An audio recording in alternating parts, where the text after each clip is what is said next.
All right, welcome to lesson 2C for assignment 2C. So, in this lesson, we're going to talk about this special factoring called the difference of two squares. So, the difference of two squares is very important that it is the difference. That means that they're subtracting. So, two terms or two squares means that it's two perfect squares. So, either the variable has an even exponent or it's going to be one of these numbers up here. So this factors out to something that looks like this, where x is the thing that we square to get this term, y is what we square to get this term. So what we do is we put one that's adding and one that's subtracting. So this is a rule. This is a formula that we have, okay, for the difference of two squares. So it's going to be wise to know our perfect squares. These are the first 25 perfect squares. What I'm going to do is I'm going to pause and I'm going to have you fill out as many of these as you can without a calculator. It is going to be helpful to know these without a calculator. So let's see how well you can do. So, how well did you do? Check some of your answers here. So there are going to be very important numbers that you should kind of have committed to memory. Well, 1 through 12 is definitely ones that you already should know from elementary school because that's part of your multiplication chart. Some of these other ones might be wise to know by heart, by memory. 15 squared is one of them, 20 squared is another, 25 squared is also one that you should kind of commit to memory. And again, some of these other ones are going to be good to know and recognize off the top of your head from memory. So, a lot of factoring is understanding numbers, how they're multiplying to get to something. So, again, in the multiplying assignment 2A that we did this 6 weeks, you had some problems like this that had binomials that you multiply. And if you have one plus and one minus, you end up having the middle term disappear, it goes away, becomes zero. So that's what's going to happen to most of these. So I'm going to teach this in a certain way to make sure that everybody understands. So most of these problems should be the difference of two squares, which check, it's a difference, it is subtracting. Now, if they're perfect squares, that means I can take the square root of each of them and it should simplify to just one term. Well, the square root of x squared is x. The square root of 100 is 10. So that's kind of like my x and y. If I square root x squared, I'm left with x. If I square root y squared, I get y. Well, that means that one of these is going to be adding, and the other parenthesis I'm going to write is going to be subtracting. And that is how I fact that. So it's, again, understanding it's a difference of two squares. If you were to FOIL this out, x times x is x squared. 10 times negative 10 is negative 100. But then when you do 10x and negative 10x, that cancels out. So that makes that middle term go away. So understanding that they're perfect squares by square rooting them might be kind of helpful. Like number 2, hey, it's a difference, check. Can I square root each of them evenly?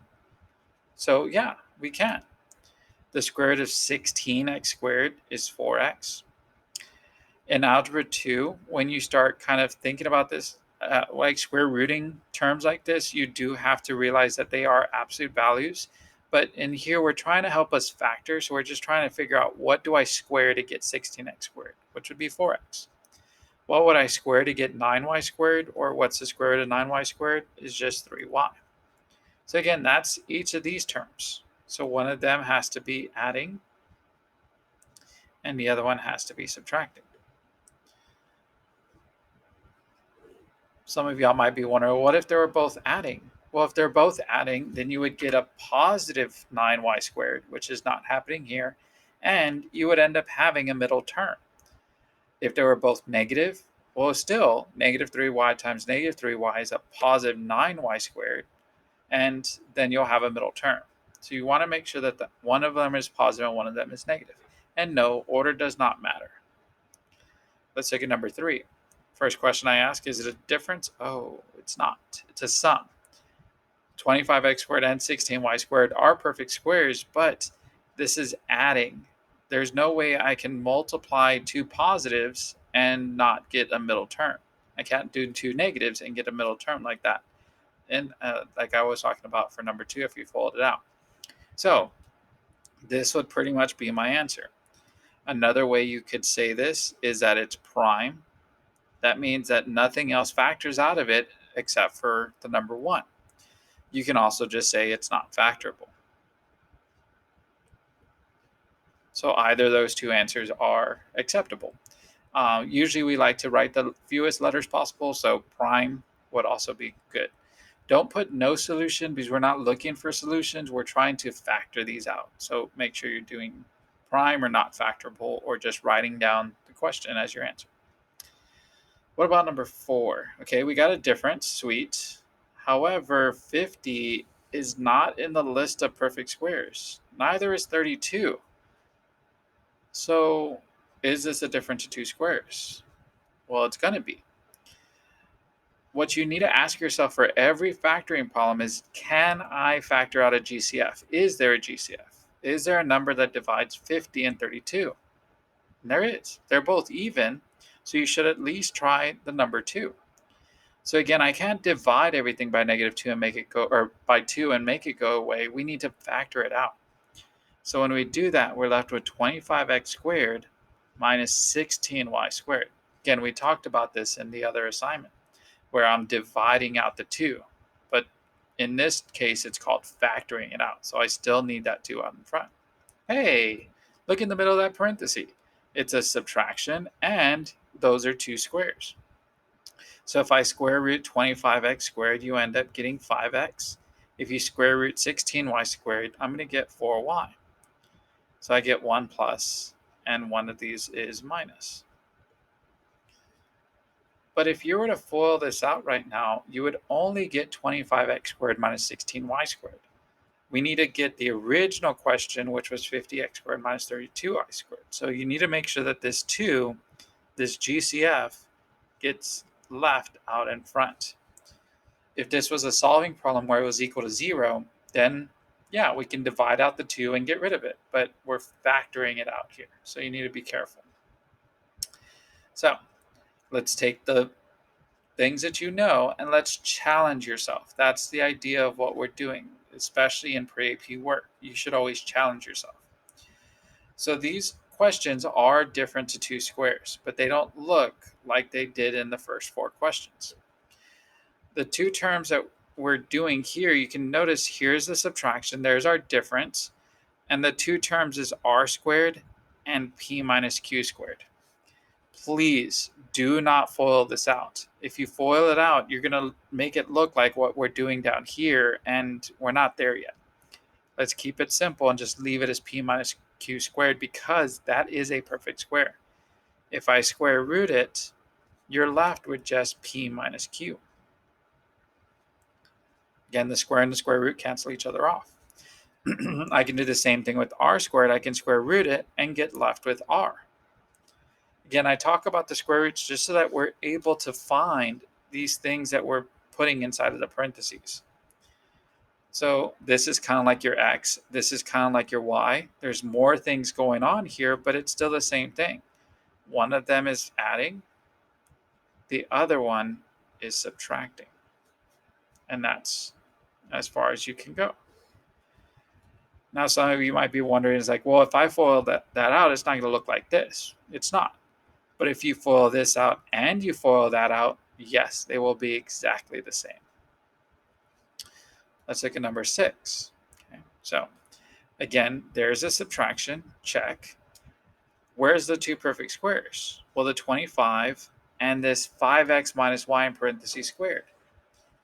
Well, if you square root 25, you get 5.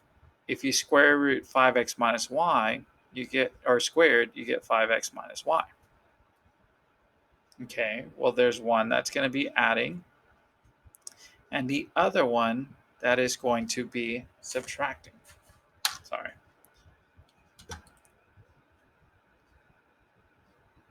Okay, so again, the 2 terms we have is 5 and 5x minus y, because that's in the parenthesis. We have 5 and 5x minus y. One is plus and one is minus. Now there's a problem here. If I'm subtracting 5x minus y, that 5x minus y needs to be kept together. So what I'm going to do is I'm going to put parentheses with that 5x minus y. I could have done the same thing over here, but there's no plus or minus sign in front of p minus q that I need to distribute. I didn't actually need to put it here because distributing that positive 1 in front of the parenthesis doesn't change anything. However, here it is very important that you put those parentheses there, because if you distribute the negative, you definitely get a different expression. So when we're factoring out this new kind of challenging problem and your parenthesis here comes second, you need to make sure to keep it in its parenthesis or remember to distribute the negative into it. Because again, you're doing 5 minus 5x minus y in parentheses. So this is a group of terms together. Okay. So if you need to, rewind and re-listen to these last two problems so that you can make sure that you understand what you're doing. Number 7, what we're going to do is we're going to combine both what we did in 5 and 6. So in 5, the kind of parentheses squared was first, so we just wrote them out without having to worry about parentheses. This 5x minus y in parentheses squared was second, so we needed to make sure we put those in parentheses so we can distribute the negative. Well, let's see what happens here. So if I were to square root each of these perfect squares, because this is a difference of two things that are being squared, the inside of this is a plus b, and I'm going to put in parentheses just in case. Then I have c plus d here that I'm also going to put in parentheses just in case. So the two things that are being squared to get these is a plus b in parentheses and c plus d in parentheses. Well, again, one of them I'm going to put plus, the other one I'm going to do minus. So do those parentheses matter? Here, they don't, because you're just dealing with a bunch of positives. However, over here, this a plus b stays the same, but we need to distribute the negative into that one. So that is what it factors out to. Again, if you FOIL this out, it's not going to look like this, but if you FOIL both of them out, they will look exactly the same. Okay, so if you need to rewatch that, take your time now to go back and rewatch that problem. Number 8 is a difference of two squares. It just doesn't look like it yet. So you want to find some stuff. So we see x squared and x. So that means that we should at least keep these two together. Okay, let's keep those two together. Well, you could say that 25 minus y squared is a difference of two squares, but let's just think about minus y squared on its own, and let's put the 25 with the x squared plus 25. So with this one, you can just use our factoring like we did in the last lesson. What multiplies to 25 and adds to 10? Well, should be 5 and 5. So I can rewrite it as x plus 5 times x plus 5. Well, can I rewrite that in a different way? I can. I can say it's x plus 5 squared, which, wait a minute, looks like what we did for number 5. There's just a couple different letters and numbers. If I square root x plus 5 squared, you're left with x plus 5. If you square root y squared, you get y. So I'm going to add those together, and I'm going to write almost exactly the same thing and subtract the y. Now, if you FOIL this out, you will get exactly as what we did for number 1. So again, I'm going to put this trio together, this polynomial together, and factor it. And I got x plus 5 squared, which then made it look like what we did for number 5. So I take x plus 5 and put into each of one of those, and then I square root the y and put a y in each one of those, 1 plus and 1 minus. And again, order doesn't matter. Now this next question is going to be very particular, and you kind of need to know a factoring kind of formula. So here's a formula for factoring. So if you had something like a plus b squared, well, if you FOIL that out, you end up getting a squared plus 2ab plus b squared. This is a formula. This is something like what we had up here for difference of two squares. If I'm multiplying these two things, it always comes out to that. if I multiply out something like this, you end up getting something like this, which again, that middle term is very important. We talked about that in the last lesson. So how does this help me out here? Well, think about this 25y squared. Well, and also I want to put these three terms together. Again, kind of the same idea as what I did for number 8, where I'm going to keep my y's together. I could try to do something with this 1 minus x squared, but the idea here is to make this trinomial look like something squared, to make it look like a perfect square. So let's see how we can do that. Well, using this formula, if we're thinking about it, 25y squared. What could I square to get 25y squared? Well, it would be 5y. If you think about b squared here, that's the b squared here. What would we square to get 1? Well, 1. And I knew it was adding because they're adding everything. So I use this formula to get this to be 5y plus 1 squared. Well, how did I know it was going to be this formula? Well, think about the 10y. If I were to multiply 5y times 1, which is like a and b, you would end up getting 5y. But this is twice that. So again, the idea here is to get to have like some binomial squared so we can do what we did before. You just need to do a little bit of extra work before you get there. So now this almost looks like what we did for number 5 and number 8. Where I'm going to take one of these parentheses and do plus x. And then I'm going to take one of those parentheses and do minus x. And that's my answer. So if you FOIL this out, you end up getting that whole long thing.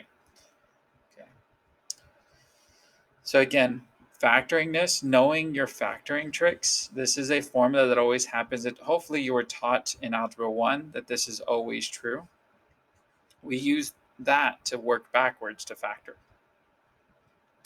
Now, number 10, how can we take everything that we've learned here and factor this? Well, again, some of y'all might want to put those two different to 2 squares together, which could possibly work. But what we're trying to do is we want to do a different to 2 squares. So since we have these x squareds here together, I want to put them together. And if we're following the kind of trick that we're doing, we're going to put the trinomial together. Now, the problem here is I'm subtracting this trinomial. So I need to factor out a negative. So I'm going to factor out a negative from that trinomial. Okay, so I took out a negative from all three terms and put it out front. So now it looks like this, which is just a simple factoring problem of what multiplies to 1 and adds to 2. You can also use this formula here and figure out that it's x plus 1 times x plus 1, or x plus 1 squared. So again, this, you're trying to figure out what multiplies to 1 and adds to 2, which is 1 and 1. But instead of writing it like what we did in number 8, I just skipped a step and did that, which is now a difference to 2 squares. So we take one of the a's and one of the x plus 1's, and we add them. Okay, I'm going to take one of the a's, and I'm going to subtract the x plus 1, but wait a minute. I need parentheses around that one, because I'm subtracting x and positive 1. So your final answer would be exactly what we did for the first one here, but with the other parenthesis, we need to distribute the negative. So be very careful with those. Again, you're bound to make mistakes. These are challenging problems, so make sure that you're practicing them, rewatching this video as many times as you need to so that you can get that explanation. Okay. So if you have any questions, bring them to class or come to tutorials. Bye.